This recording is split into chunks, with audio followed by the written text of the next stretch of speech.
আসসালামু আলাইকুম প্রিয় দর্শক, দুদিন আগে ভারতের এনডিটিভিকে এক লিখিত ইন্টারভিউ দিয়েছিলেন আওয়ামী লীগের সভানেত্রী শেখ হাসিনা, এবং সেটা তারপর এনডিটিভির সেই সাক্ষাৎকার অন্য বিদেশের বিভিন্ন মিডিয়া তাদের মতো করে ব্যাখ্যাসহ প্রচার করেছে। এনডিটিভি তার মতো করেছে, সেটার থেকে চুম্বক অংশ নিয়ে অথবা বিশেষ একটা অংশ নিয়ে অথবা বাস্তবতাকে কী বাস্তবতায় শেখ হাসিনা ইন্টারভিউ দিলেন সে বিষয়ে বিভিন্ন মিডিয়া, আল জাজিরা বলেন, রয়টার্স বলেন, এরা কিন্তু ওটার থেকে নিয়ে নিউজ করেছে। তো বাংলাদেশেরও দুই একটা মিডিয়া সেখান থেকে দুই একটা পয়েন্ট নিয়ে নিউজ করেছে, এবং শেখ হাসিনা যে কথাটা বলেছেন তার কথার গ্রহণযোগ্যতা কতটুকু আছে, সেই কথার বাস্তবতা কতটুকু আমাদের জন্য প্রযোজ্য, সেই কথার আফটার ইফেক্ট কী হতে পারে, এগুলো নিয়েও আমাদের এখানে অনেকে বিশ্লেষণ করেছেন। এখন প্রশ্ন হচ্ছে, শেখ হাসিনার বক্তব্য প্রচারে আমাদের এখানে আদালতের একটা নিষেধাজ্ঞা আছে। কারণ আদালত বলেছে শেখ হাসিনার বক্তব্য প্রচার করা যাবে না। তা যাবে না যে জিনিসটা, এখন সেটা কি আমাদের এখানে যারা প্রচার এর মধ্যে করেছে, এর আগেও কিন্তু করেছে, এর আগে আমি দেখেছি হুবহু অনেক মিডিয়া প্রচার করেছে।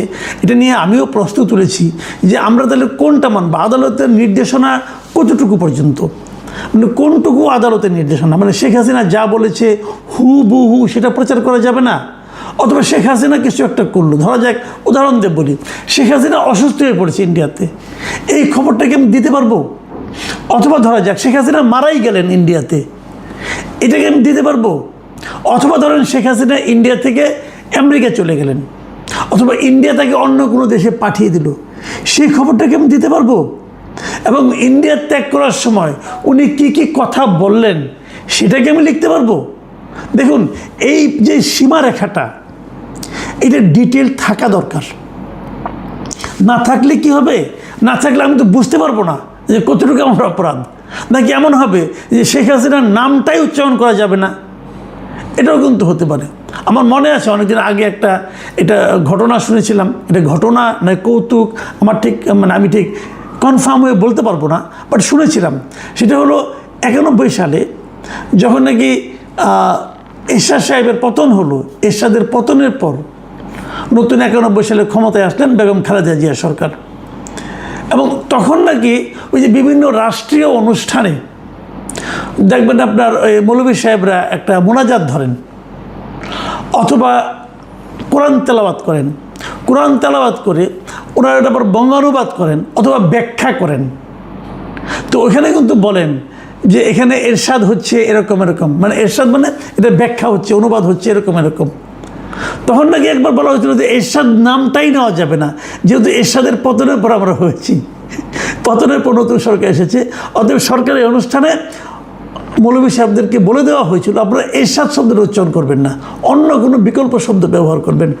এটা সত্য না মিথ্যা আমি জানি না, তবে আমি শুনেছিলাম ওই সময় অনেকের কাছে, সিনিয়রদের মুখে, তখন তো আমার বয়স একটু কম ছিল, তো শুনেছিলাম। তো আমরা কি হাসিনার শব্দটাই উচ্চারণ করতে পারবো না? যদি হাসিনার শব্দটা উচ্চারণ করার ক্ষেত্রে বাধা হয়, তাহলে তো আমি তো এর মধ্যে এই অনুষ্ঠানে এবং গতকালকে তার আগের দিন বেশ কয়েকবার নামটা উচ্চারণ করে ফেলেছি, কী করব? অথবা যখন আমরা আগের সরকারের কথা বলবো, সেই সরকারের কোনো আপনার খারাপ দিকের কথা উল্লেখ করব, যখন তার নিন্দা করব, তখনও কি আমরা ওনার নাম উচ্চারণ করতে পারবো না? অথবা উনি কিছু ভালো কথা নিশ্চয় করেছেন সেগুলো কি বলতে পারবো না? দেখেন, এগুলো একটা বিকট একটা সংকট আমি মনে করি।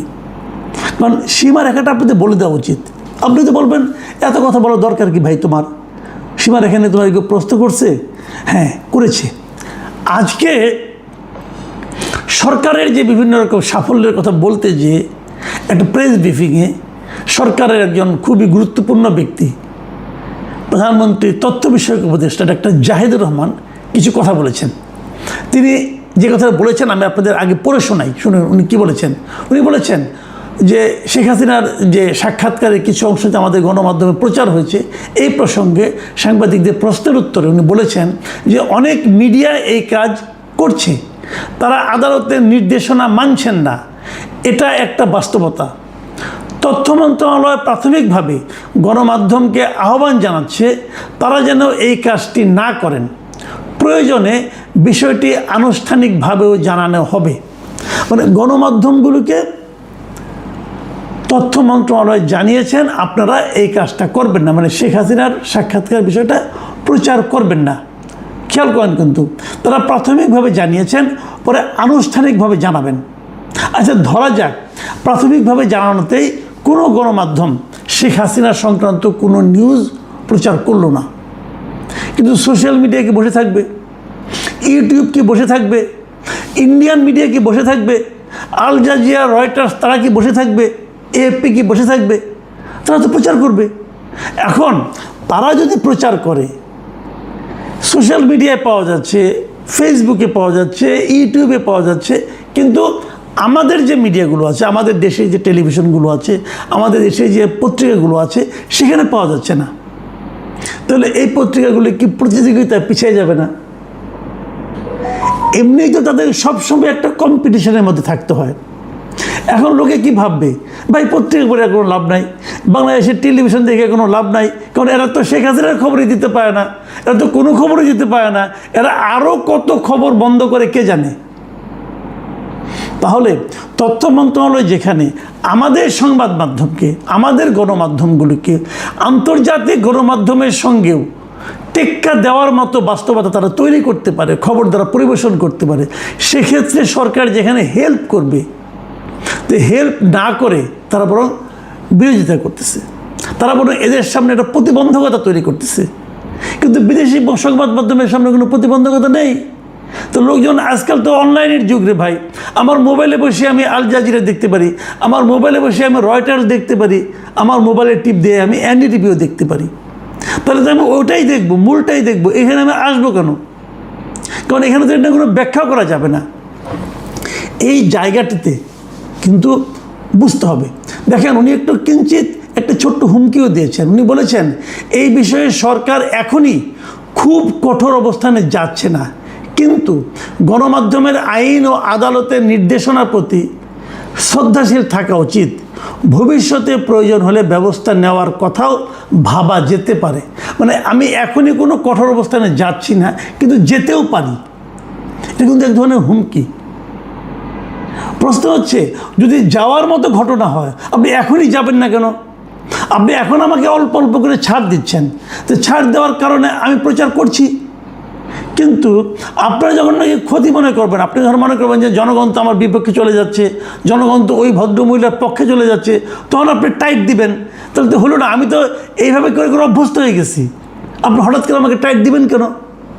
যদি প্রচার করাটা যদি অন্যায় হয়, তাহলে আপনি এখনই থামান, আর তা না হলে পরে থামাবেন কেন? মানে আপনার সুবিধা অনুযায়ী থামাবেন, আপনার অসুবিধা অনুযায়ী থামাবেন না, এটা তো হয় না। তো এই বেশি বিষয়গুলো কিন্তু আমি মনে করি খুব সিরিয়াস। আমি ডক্টর জাহিদুর রহমান সাহেবকে বলবো, আপনি গণমাধ্যমের সঙ্গে তো জড়িত লোক, যদিও আপনি চিকিৎসক মানুষ, ডাক্তার মানুষ, কিন্তু টকশো করে এবং বিভিন্ন পত্রপত্রিকাতে আপনি কলাম টলাম লিখেছেন। আপনি আপনার কথা ভাবুন তো একবার।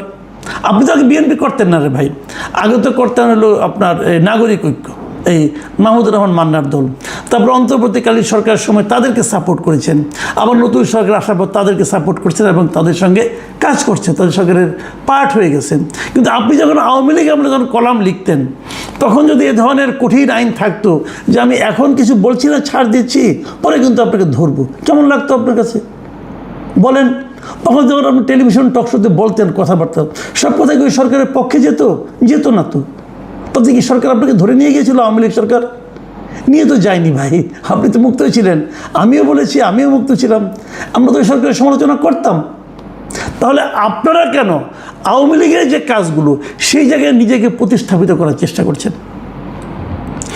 দেখেন, আওয়ামী লীগের সময়ে তারেক রহমানের কথাবার্তার উপর এক ধরনের নিষেধাজ্ঞা ছিল যে ওনার কথা প্রচার করা যাবে না, এবং ওনার কথা প্রচার করতে যেয়ে কিন্তু ইটিভি বিপদে পড়েছিল। ইটিভির এমডিকে পর্যন্ত তারা ধরে নিয়ে গেছিলো আওয়ামী লীগ সরকার। এই পুরা তাদের আমলে আসে মুক্তিই পায় নাই। নতুন আওয়ামী লীগের পতনের পর উনি মুক্তি পেয়েছেন। তো কী কারণে ওনাদের অপরাধটা কী ছিল? ওনারা তারেক রহমানের একটা সাক্ষাৎকার প্রচার করেছিলেন। এই তো অন্যান্য সব মিডিয়া, তখন হাইকোর্ট থেকে রায় আনা হয়েছিল যে একজন কনভিক্টেড লোকের বক্তব্য প্রচার করা যাবে না। প্রচার কি হতো না আসলে? তারেক রহমান কি বলতেন না বলতেন সেগুলি কি এদেশের মানুষ জানতেন না? জানতো তো, তারা হয়তো একটু ভায়া হয়ে জানতো। উনি প্রতিদিন লন্ডনে থাকলেন, প্রতিদিন উনি জুম মিটিংয়ে বসতেন, ওনার নেতাদের সঙ্গে বসতেন, নেতারা সেই কথা মানুষকে প্রচার করতেন, জানাতেন। আমার তো মনে হয় যে যখন থেকে সরকার ওনার উপরে নিষেধাজ্ঞা দিয়েছিল তখন থেকে তারেক রহমানের বক্তব্য এদেশের মানুষ আরও বেশি বেশি করে দেখেছে। তো ওইখান থেকে আপনারা শিক্ষা নেবেন না যে নিষিদ্ধ করতে চাইলে নিষিদ্ধ করা যায় না। তো বরঞ্চ কী হয়, যে নিষিদ্ধ করে তার ব্যাপারে জনগণের মধ্যে এক ধরনের নেতিবাচক ধারণা তৈরি হয়, তাদেরকে জনগণ ফ্যাসিবাদী হিসেবে ভাবতে শুরু করে। একদম জলজ্যান্ত উদাহরণ, ওই দিনের কাঁচা উদাহরণ ভাই, বেশি দূরে যেতে হবে না। তো শিক্ষা নিচ্ছেন না কেন? সবাই ভাবে আমরা যেটা করছি এটাই ঠিক, সবাই ভাবে আমাদের কোনো পতন নাই। শেখ হাসিনাও ভেবেছিল পতন হয়ে যায়। আরেকটা কথা আজকে আমি জাহিদুর রহমান সাহেবের বক্তব্যের উপরে সীমাবদ্ধ রাখছি, কারণ আমি ওনাকে পছন্দ করি পার্সোনালি। আমি ওনাকে বলবো কিছু কিছু কথা বলার সময় একটু খেয়াল করে বলেন। আগে টকশোতে আপনি বলতেন, আমরা সবাই বলাবলি করতাম, লোকজন মাঝে মাঝে আমাদের ট্রোল করতো, সমালোচনা করতো, কেউ প্রশংসাও করতো, ভালোই হতো। এখন দেখেন না আপনার বক্তব্য নিয়ে লোকে কী বলে, একটু অনলাইনে দেখেন, তাকান না ভাই। দেখেন উনি আরেকটা কথা বলেছেন, সেটা হলো যে আওয়ামী লীগ, এই যে আমি পড়ি, আমি আগে ব্যাখ্যা করবো না, আগে আমি ওনার বক্তব্যটা পড়েই শোনাই আপনাকে। উনি বলেছেন রিফাইন্ড আওয়ামী লীগের একটি আলাপ মাঝে মাঝে কোথাও কোথাও দেখা যায়, সামাজিক মাধ্যমেও দেখা যায়। আওয়ামী লীগের কর্মসূচি যতদিন নিষিদ্ধ আছে ততদিন সে যে নামেই হোক না কেন, রিফাইন্ড হোক বা অন্য কোনো, নতুন আওয়ামী লীগ, তৃণমূল আওয়ামী লীগ, যাই বলি না কেন, আওয়ামী লীগ নামে সে কোনো কর্মসূচি পালন করতে পারবে না। এই বাক্যগুলি কিন্তু কনফিউজিং কেন? আওয়ামী লীগ নামে সে কর্মসূচি পালন করতে পারবে না এই মর্মে একটা নির্বাহী আদেশ সরকারের আছে, এটা আমি অস্বীকার করি না। এই নির্বাহী আদেশটা আমার কাছে খুবই কালো আইন মনে হয়, কিন্তু কিছু করার নাই। কালো আইন বলি আর যে আইনি বলি, যত খারাপ আইনি বলি, আইন তো আইনি, না মানলে আইনও তো আপনি শাস্তি পাবেন। কাজেই আমি এটাকে অপছন্দ করি, কিন্তু অমান্য করি না, মনে করি ঠিক আছে এটা। কিন্তু যদি অন্য নামে হয়, অন্য নামে হতে পারে না। রিফাইন্ড আওয়ামী লীগ আর আওয়ামী লীগ যদি এক না হয়, যদি কেউ বলে তৃণমূল আওয়ামী লীগ, হতেই পারে। তৃণমূল বিএনপি হয়েছিল না, ওটা কি বিএনপি? তৃণমূল বিএনপি আর বিএনপি কি এক ছিল? তৃণমূল বিএনপি তো ইলেকশনও করছে। ভারতে দেখেন আপনি, ভারতে কংগ্রেসের সঙ্গে নাম মিলিয়ে তারা কী করেছে? তৃণমূল কংগ্রেস। ওই তৃণমূল কংগ্রেস আর জাতীয় কংগ্রেস কি এক ছিল? এক তো ছিল না। যদি কেউ নাম চেঞ্জ করে ফেলে তাহলে সেটা আওয়ামী লীগ হয় কীভাবে? এই যে আপনাদের কঠোরতা, এই কঠোরতার অন্তিম গন্তব্য কোথায় সেটা নিয়ে জনগণ ভাবছে কিনা জানি না, আমি আপনাদেরকে ভাবতে অনুরোধ করছি। এই আপনাদের এই কঠোরতা, এর নেট রেজাল্টটা কি? যদি ভাবতে কষ্ট হয় একটু অতীতের দিকে তাকান, তাকালেই অনেক উদাহরণ পেয়ে যাবেন যে একটা পলিটিক্যাল ইডিওলজিকে, একটা রাজনৈতিক আদর্শকে এভাবে নির্বাহী আদেশ দিয়ে বন্ধ করলে তার পরিণতি কি হয় একটু চিন্তা করবার চেষ্টা করেন, স্মরণ করবার চেষ্টা করেন। প্রিয় দর্শক, এখন এ পর্যন্তই। আল্লাহ হাফেজ।